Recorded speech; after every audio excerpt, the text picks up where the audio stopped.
Welcome home. We are WNST, AM 1570, Towson, Baltimore.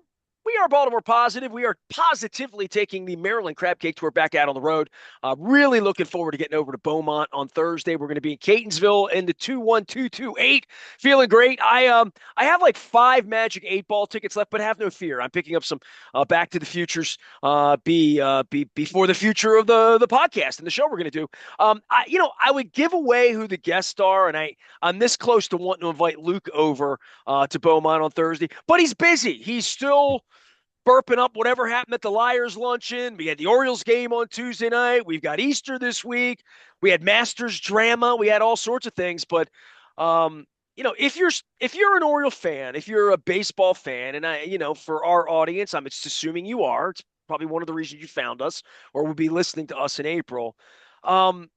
This is very, very disconcerting, and it's in a different way for old people like you and me who know baseball a little bit. And having watched seasons where there was no hope, tax day didn't mean anything, Preakness Memorial Day, how they might be doing in June or July. I mean, this is a franchise that's been dead on arrival 85% of your lifetime, maybe more than that. I haven't done the math on that, but you're the math guy around here. When you start to get 5 and 6 and 8 games under 500 and you fall and you can't get up and your pitching's not going to save you, and you start to say, how are we going to win 6 in a row or 8 out of 10 or 10 out of 12 with what they have?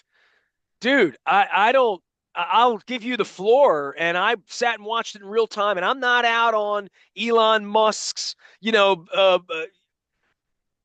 white power site at X doing things and talking every minute about baseball. But I sit here and watch it. And for the fans who are disappointed, and when I put up open-ended things, it's all about, did they think about the pitching in the offseason? Was this their best plan?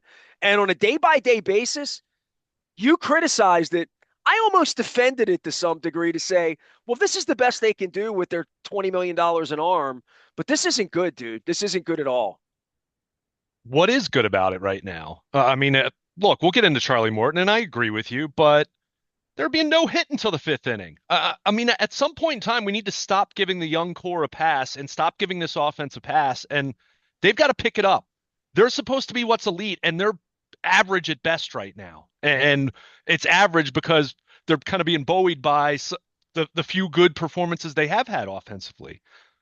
It's not good right now. It's not good enough. It's not nearly good enough. And I'm not really sure what you can point to say, oh, well, that's okay. Cedric Mullins playing great, right? That There's some might other be guys. it, dude. That might be drop the I mic mean, after that. and I don't obvious, know. and Brian obvious, Baker, I'll throw him in there, right? right? And I'm being a little facetious. Of course, there's some individuals who are off to perfectly fine, good starts, but as a whole, collectively speaking, it's not good enough. And yeah, the pitching is absolutely the headliner. And we had questions about it even before Zach Eflin went on the IL. We had questions about it before Grayson Rodriguez went on the IL. That part of it, as I've said to you, as I've interacted with people on social media, as I've talked to people in real life about the club, there is a certain sentiment about maybe they can't do much better than tread water at the moment, but they're not even doing that. They're taking on water. I mean, 6 and 10 translates out to 60 and 100, right? I mean, they're on a 100 loss pace right now, and it's 16 games. We're 10% I'm trying to figure out into how the they go season. 10 and 6 and level it out. I Well, mean, because how can they that hit. happen? They hit, Nestor. Yeah. It's not that complicated. They have to hit. They have to hit, they have to hit, they have to hit. Because Charlie Morton, I heard his post game comments. As you know, I had a family thing, fun family thing that had already been planned. So excuse myself for being at the ballpark Tuesday night after being at the Liars luncheon earlier in the day.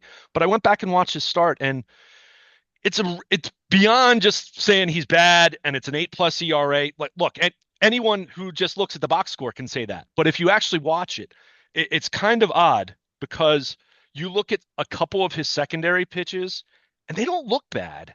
But here's the thing. 41 years old or not. I'm not diminishing that part of it. We talked about that Well, from the that is moment the they lead. signed I mean, him. that is the lead that Nobody out. There's been Okay, 1% of 1% ever in the history of baseball that can throw a baseball at 41 years old and get young men out. Like I can name them. I mean, I've sat here for 50 years and watched baseball. There aren't many, and some of them took steroids in a big way. Roger Clemens. So I would say that if your quarterback's 41, Aaron Rodgers, Joe Flacco, even Tom Brady in Tampa, if your hockey player is 41, see whatever the Capitals are going to do. I mean, dude, it's a young man's game. And the whole notion that he may be losing it to some degree is like saying, an 85-year-old person may be getting dementia. I mean, maybe, maybe, I don't know, but I don't know that I'm going to bet my season on Charlie Morton and on a Japanese guy that's never gotten anybody out who's 35 years old. And and then we're waiting on Kyle Gibson to be like a savior, and at best he's going to be a fifth starter. I I mean, it might be better than that just because they have a rotation full of fifth starters right Well, now. that's the So point. I mean, I'm sure. talking about on a level playing field, what a fifth starter would represent, which is maybe get you through 3 or 4 innings, maybe with 3 or 4 runs. That's kind of what a fifth starter is to me. But to dig down on this a little more, beyond just the age, beyond just saying he's been bad, if you go back and look at what Charlie Morton has been over really the last 10 years, it was really when he got to Houston circa 2017. But we've talked about this. I mean, this was a guy who, in Pittsburgh, he was part of the whole two-seam fastball craze with, infield shifting and all that. I mean, the Pirates, when they were good for a minute back in 2013, 14, 15, that was what that was something they leaned into. But when he got to Houston, the big thing that they tapped into with him and saying, dude, your curveball's elite. Your curveball's really, really good. Throw it more. And what we've seen over the last decade with him, even as he's gotten older, even as he's pitched to age 38, 39, 40, and now in his age 41 season, he's had not just a good curveball, he's had an elite curveball over the last decade. It's why he's been a fringe all-star caliber, getting some Cy Young Award votes Dude, further Burt down the ballot. Blyleven went to the Hall of Fame, and he's almost the same pitcher. But that curveball hasn't been there this year. You're talking about not just a good curveball, a guy who had an elite curveball. If you had asked someone over the last 10 years to rank the best curveballs in baseball, Charlie Morton would be on that list somewhere. I'm not saying the very best, but it was way up there. And that's a below average offering for him right now. If you look at some of his other numbers, and I'm looking at StatCast, and we're talking 4 starts, it's still a small sample relative to, trying to evaluate someone's body of work and repertoire over a 30 start season. But Or over you a look at 20-year career, because what was sure, yesterday isn't what but he is right now, right? what's fascinating about it, and I don't say fascinating in a good way because the results have been poor, is some of his other pitches are actually playing up a little bit in terms of quality of stuff. But when you're talking about someone whose bread and butter, whose livelihood has been based on how great that curveball has been, and it has been a poor offering. If you kind of look at it, it's become his worst pitch so far this year, where he just doesn't have the feel for it. He's not locating it. When he does locate it in the strike zone, he's not missing any bats with it. And you just think about that for a pitcher who, any pitcher who has a premier pitch and suddenly it's just not there for him whatsoever. And look, you're going to have individual isolated starts where that happens, right? But when it consistently it hasn't been there. Well, the I mean, difference between you can't hit it, you can't touch it, or if you do, you're going to get soft wood in the other direction on it, right? yeah, Versus it's going to center up and it's going to be a meatball. It's going to be batting practice.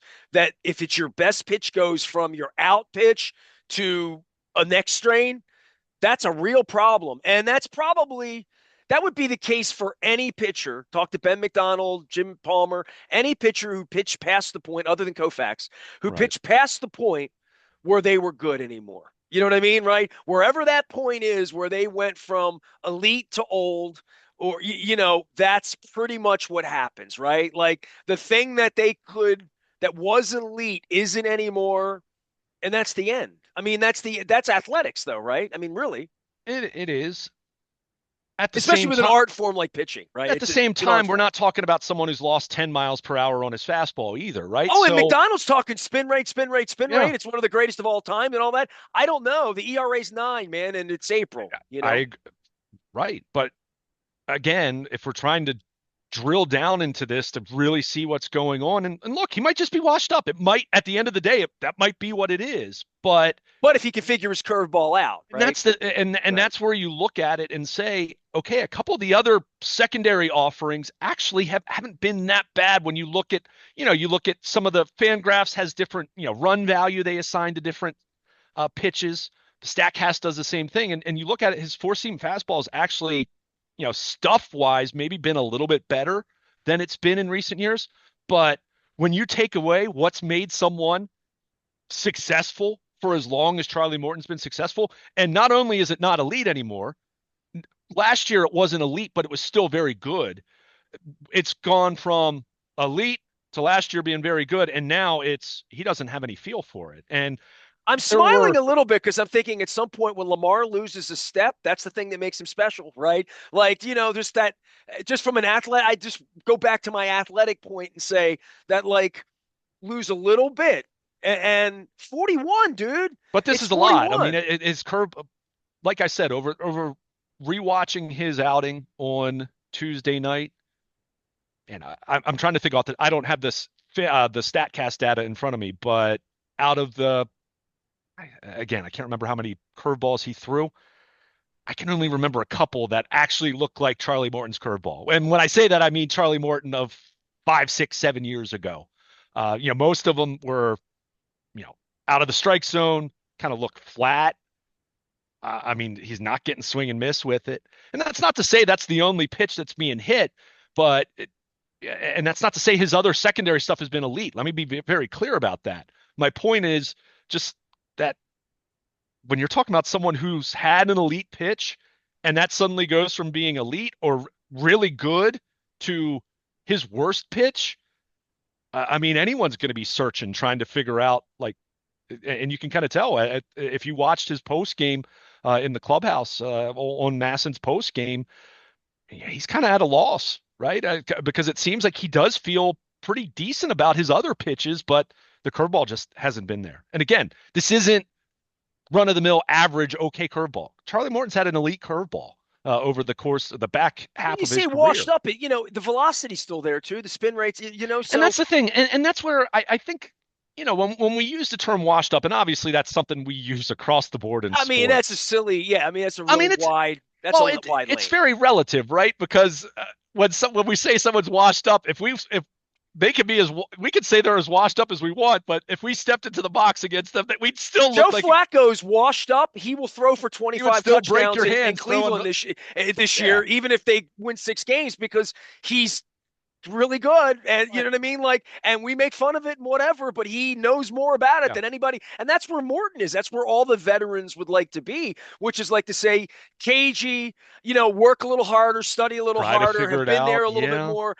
But that's where the self-evaluation for a guy like Morton comes in and says, what am I still capable of doing that I couldn't do before? And what can I be better at? And this is maybe where Marvin Lewis once said to me, we don't get dumber as coaches. We really get smarter as we get older, all of us. And that includes John Harbaugh and Mike Tomlin and, all yeah. these guys that have been doing it a long time.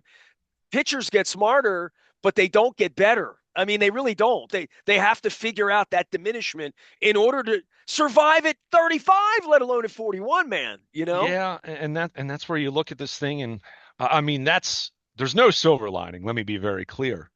But the only thing you're kind of leaning on right now when it comes to Charlie Morton, beyond the fact that like who else is coming in to start Well, he's going to games take for the them ball every right fifth day. now? I Right. mean, and you're not pulling the plug after 3 or 4 starts with anyone that has a track record and is making $15 million. I mean, we know that's Oh, just and he's how it is. also still your best But chance to win every fifth but night. I think you're really at this point, if you're Drew French, if you're the Orioles, analytics department, looking at all the different things they're trying and looking at grip, release point, all the different arm slot, all of those different things. You're trying to lean on all the institutional knowledge that Charlie Morton has as a 41-year-old pitcher who's been doing this for a really long time and has gone through ups and downs. Now, this is a very extreme one. This is a very extreme down, but you're trying to lean on him to say, all right, man, you've thrown this curveball at a very high elite level for a really long time. It's not there right now. What do we need to do? What do you need to do to try to get this thing going? Because, your other offerings haven't been that bad. But when you subtract what makes someone special, what allows someone to pitch to 41 years of age, which, as you pointed out, is so rare. I mean, you're not going to succeed if you can't find some semblance of a curveball again that you feel good about, that maybe isn't going to be as elite as it was 3, 4, 5 years ago, but it has to be better than it is right now because it just makes for a far too incomplete repertoire that other teams are hitting. He didn't Well, miss bat. we can go on, and I'll let you finish that up. But that leads you to then, what are you going to get out of Dean Kramer? What are you going to get out of Cade Povich? What are you getting out of these other guys? And we've just done 15 minutes on Charlie Morton, and he only pitches every fifth day. You're still pissed about the bats. Yeah, they're not hitting. And I know people were ticked off at Brandon Hyde because Mateo and Ramon Laureano are in the lineup. And look, I'm at the point now where I think I mostly agree with that sentiment. The reality is, if you're going up against a left-hander, fine. But you don't have Delman Young and Steve Pearce coming off the bench batting, starting against left-handed pitchers, right? I mean, this isn't you can talk about the platoon advantage all you want, but it's Jorge Mateo and Ramon Laureano, who had a really good second half last year for Atlanta, but is very much in the November of his career, right? So at the same time, people were ticked because Jackson Holliday and Heston Kjerstad didn't start. They both have sub 600 OPSs right now. At some point in time, we have to look at these young guys collectively, and we can keep saying, "Oh, these guys are so talented. These guys are so talented." Well, then they have to perform. Well, and And I'm against a not, and I'm soft not toss saying, left-hander, it wasn't Randy Johnson out there, right? well, and So, that's what's like, frustrating. Yeah, Logan. maybe they get a couple of hits. Maybe they figure. I don't know. But then you get them to the point where they have no confidence to go after left-handed pitching. Yeah, And right. And that's a philosophical thing that I've struggled with how they approach things because you do get to a point where you say, okay, I get it. With a young guy, you're trying to ease his way in, and we saw this not so much with Rutschman or Gunnar Henderson because even Gunnar when he struggled early in 2023, he wasn't sitting that, it's not like they were sitting him against every lefty starter. But Westberg's a great example of this. When Westberg was recalled, called up in midway through 2023, they still had Adam Frazier. And so they were at a point where Westberg was starting against lefties and he was starting against some righties, but they were keeping Frazier in the mix. But it gets to a point where a guy graduates and then he becomes an everyday player. However, you also do look at it and say, look, Jackson Holliday's a 1-1, first overall, and he's 21. And let me be clear, when I'm picking on him by saying he has a sub 600 OPS, my point is we shouldn't have all of our angst pointed towards Brandon Hyde over that. At some point in time, we do this thing in social media as sports fans in 2025, and it's not just Baltimore. I see it with every fan base. When I see a sampling on social media, we do this. Players get all the credit when things are going well, and when things are going poorly, we just bang on the head coach or bang on the manager. They're the idiots. They're the ones doing everything wrong. We can't blame the players because we love the players and we wear their jerseys and we buy their bobbleheads.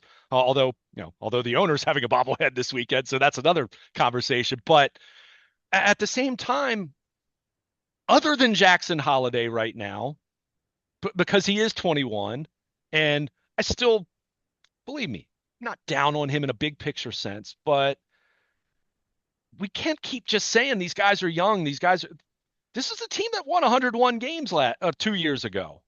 This is a team that, going back to that Yankee series, where you and I were at Costas Inn watching the Orioles score, 17 runs or whatever it was in the finale of that series, where they took 2 out of 3 in the Bronx, and they were 24 games over 500, including the postseason, the sweep to Kansas City, and now including the 6-10 start this year.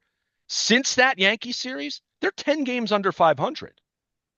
I mean, that's a big sampling of not just mediocrity, not being 110 loss bad, let's be clear, but that's quite a big sample of not being a good baseball team. And look, it's over 2 years, and the club's different, and they've had some injuries, absolutely, and the injuries are absolutely a part of this, right? I'm not going to dismiss that part of it when you have as many pitchers on the IL as the Orioles do right now. And they weren't, and the other part about their pitching is I'm a believer that Grayson Rodriguez can do this when healthy. I'm a believer that Radish was on the cusp of being very good, right? Like, and good for a couple of years. Maybe Chris Tillman kind of good, right? Like, I'm a believer in all of that. And so they have a built-in crutch. Yeah. Again, this is Well, this is the off season for all these guys when it doesn't work out. But we're in April. This owner's giving out freaking bobbleheads. We had a seat with our name on it in the press box, and I wasn't allowed to sit in it on Jackie Robinson night of all things. Inclusion, equality, equity, all of that. So like they don't walk their talk in a general business sense. I was in Toronto 2 weeks ago. Can't even get their game right. The game's not on. The way they run it all and the amount of attention baseball wants for you once it starts. And I feel this in my life. I have two calendars, Luke, one with the Oriole game in it, one without. Because when you put the Oriole game in it, my week fills up pretty quickly. And if they gave me a press pass back and I was there Tuesday night, it would have been 9 hours, 10 hours down at the ballpark for me. And I'll tell you what, that level of avidity that they're looking for from people who aren't shut in, people who have other lives, who interested in lacrosse or go to the beach or do other things or have a family or have an Easter event with their nieces on a Tuesday night when it's cold out. I looked up tickets. Tickets were $30 to get in again the other night. Like I don't they're trying to get people into the soap opera, and right now the soap opera's not very good. no. And part of it is there was a lot of promise about how good this season was going to be. And I don't mean season baseball season. I mean because these people are more like it's more like Real Housewives. This season, this television season of Oriole baseball, like what I'm going to get when I make a platter of food. By the way, why was the game at 7 o'clock instead of 6:35? Can I ask you Because that? it was a TBS game, where I said to my TBS does, wife, yeah. where it's simulcast. It's still on locally. Obviously, it was still on Masson, Well, but we yeah, it got was a trapped TBS game. because at 6:15 we were going to go grab some food and run out. And I'm like, my wife said, "Well, I can take it on the iPad." And I know it would make Luke happy up in Pennsylvania that I could take the game anywhere, right? And she went to put it on. She's like, "It doesn't start till 7 o'clock." And I'm like, "Okay, I mean, I don't even know when the hell the games start, right?" So this is part of the issue of you have to know when they start, where they are, the Birdland this, coupon that. We're going to come down. We're going to do all that. Great, great. That's good when you Yeah. win 93 games or 98 games or when there's promise for that. Dude, when you're 15 and 24, like you've been every year for the last 30 years, and I know better because I've lived it all, nobody cares. Luke cares, Nestor cares, we're here. It's our job. Well, it's your job. It's a hobby for me over 35 years, according to Katie Griggs, who's going to get her letter. But the frustration level of how they behave in the offseason, how they market the team, all of that, how this new regime has come in and changed very little other than Johnny Bravoing the owner and have him throw hats and paying Cal Ripken to sit behind home plate. Um, I don't. What's on the field right now is not good enough. And for people that have come back to this, that really have suffered through, I don't need to tell you, you went out to the ballpark. You had the privilege of being out there in 17, 18, 19, through all of the mess. And this isn't representative, and it's sort of code red to me at this point. They're in the middle of this homestand where it's cold, and they better not be losing to the Guardians and the Reds this week and finding themselves 6-7 under come next week when they got to go back on the road. The Yankees in a week and a half, right? So I don't know what to say, but I don't see signs of life here, and I am concerned across the board because Laureano and Mateo and Uria, they're not going to hit this team out of this. We're waiting on home runs from Henderson at this point. Rutschman, I don't know. I mean, I don't know. Yeah. You think Westberg might be dinged a little bit. I mean, and I think it's wonderful that Mullins has found this summer of his career The contract year, no less. I mean, contract year it's too. Let him great for walk, right? him Yeah, let him get some regardless, money. right? He Yeah. seems like one of the really good humans that I would like to know if I were, were a real professional like you. And I'd have more to say about all of this if I had more access information that they want me to have or don't want me to have. You say they wouldn't give me any information anyway, and I hear that. So but we are witnessing something here in the beginning where the Ravens are in scandal. They don't play again until September. The Terps are done, done, done. You and I aren't lacrosse people. Um, they need to keep people's attention in a much better way. And I that includes marketing. That includes how they're treating people. That just includes all the whole package of what the Oriole experience under non-Angelos ownership, right? I've been Yeah. waiting 30 years to judge this. Thumbs down, Katie, for all of you. Mark Fine, thumbs down. Thumbs down just all the way around in a lot of ways. But I thought the team would be good.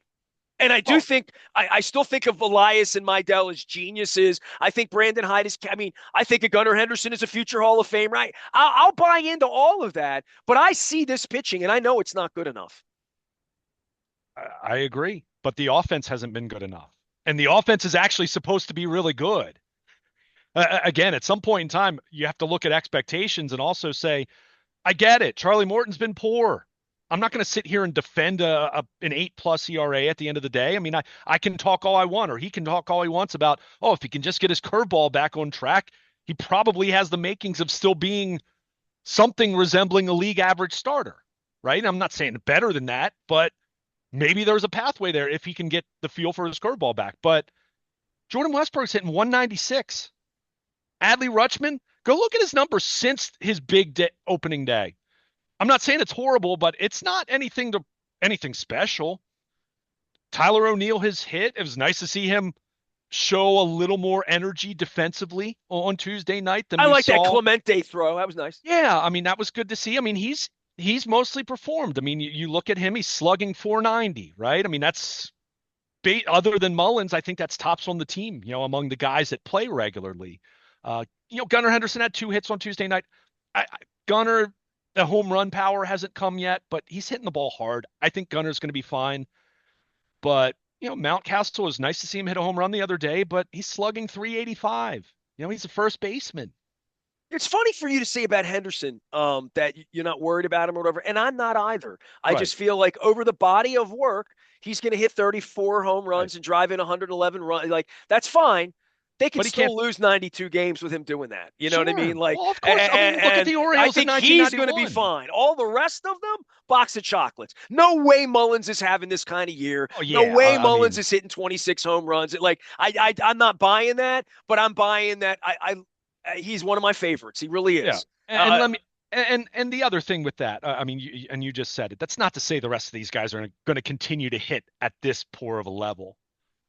But at some point in time, and this is where, to me, you kind of pull back the curtain a little bit, and you do kind of question, where is this team's headspace? Where are they confidence wise? Where are they in terms of just expectations going out there?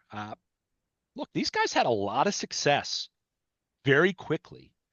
We've talked about this a lot. I've said it tongue in cheek, but there's probably something to the idea of, there's a certain amount of being a victim of your own success when, with some of these guys, their first full year in the majors, they win 101 games. They go 101 and 61. The best they had Orioles pitchers team. out there shoveling, man, They for a they year and a did half. They they really did, but did.